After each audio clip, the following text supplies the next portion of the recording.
our authorities are letting people ram their cars into protesters. Cops have been caught doing that sort of thing.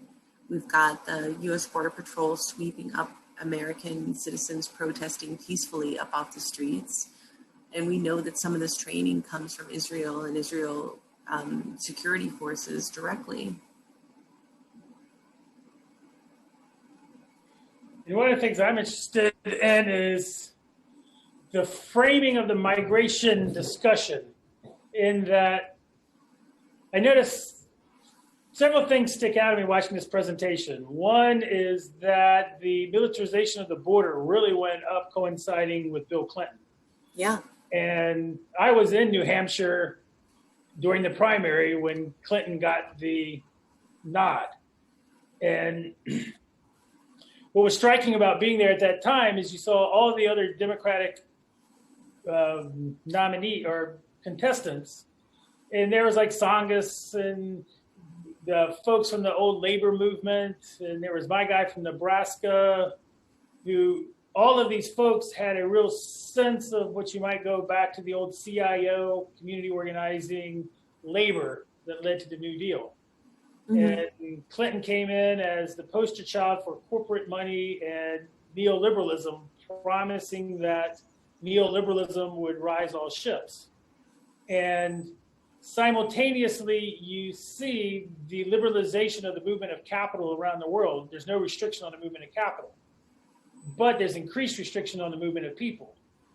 And economically, that creates the conditions of a global plantation system, a global slavery.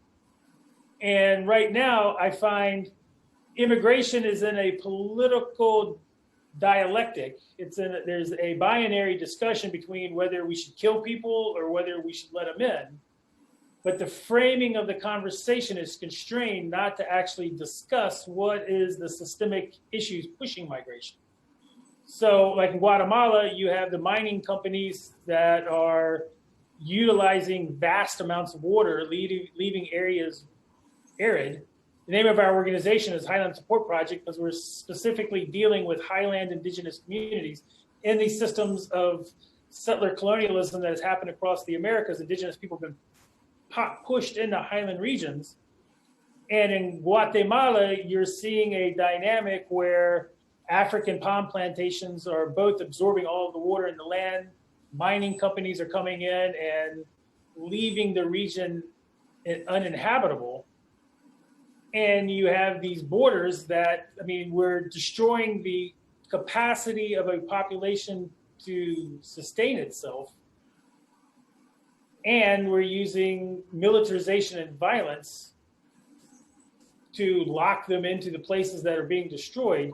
So a frustration I have is that currently in the United States, the framing of the discussion about whether we should have kids in cages or not, and completely divorced from an analysis of the political economic system that is provoking migration, or the wars in the Middle East with Syria and Libya.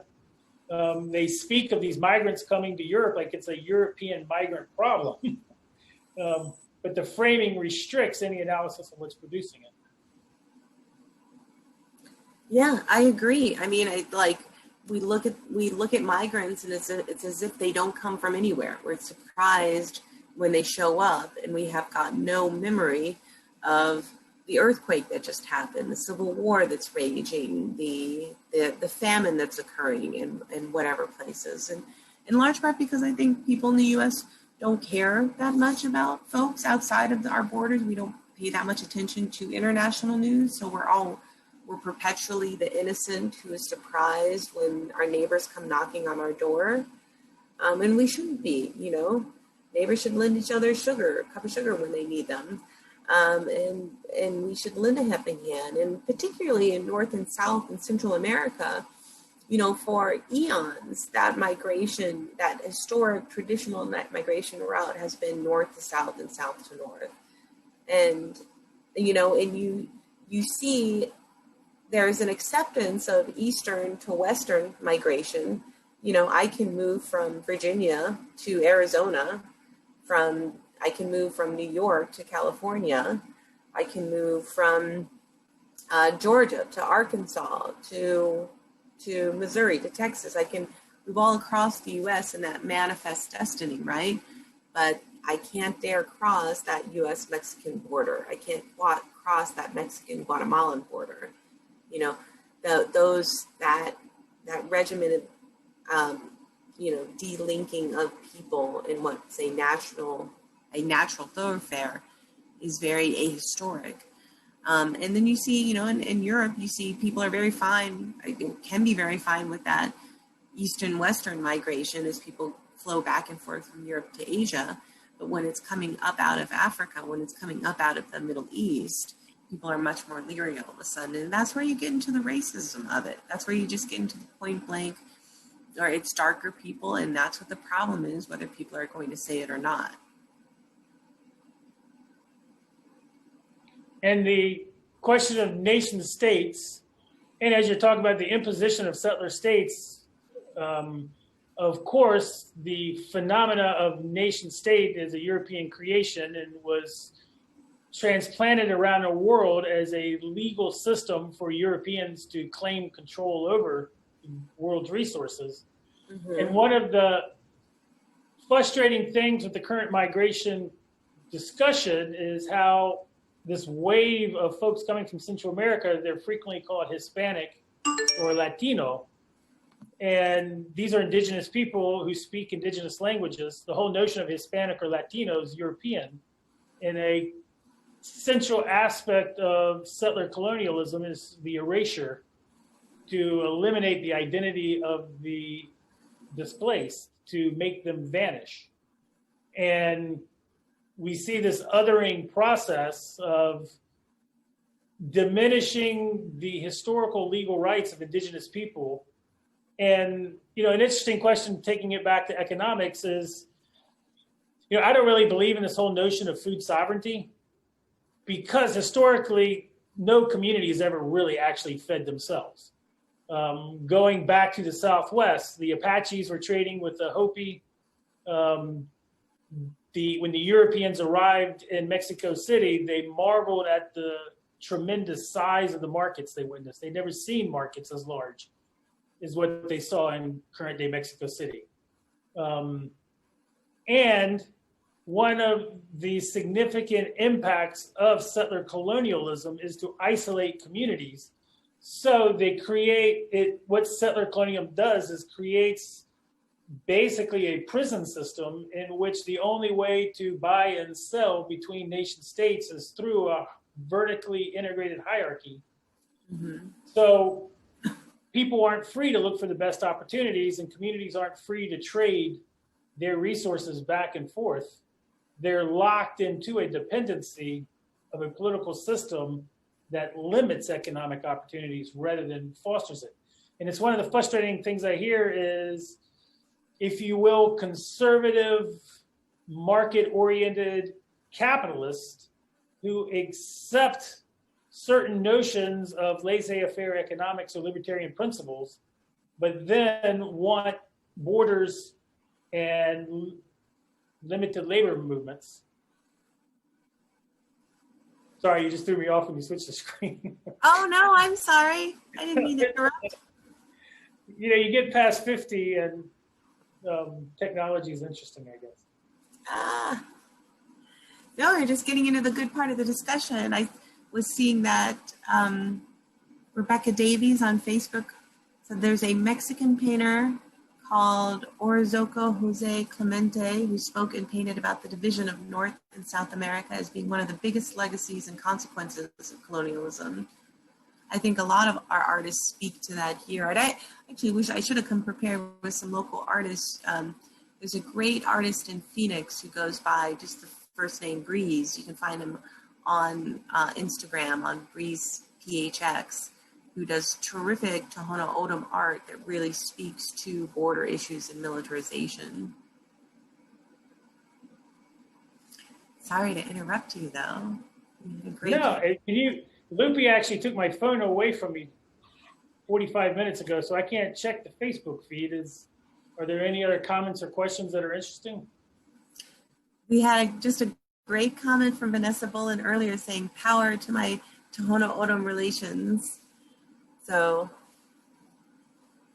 I don't know if people want to try to get us any questions to answer, or people have any thoughts on our presentation. We can continue our conversation, of course. I see your mom's on here.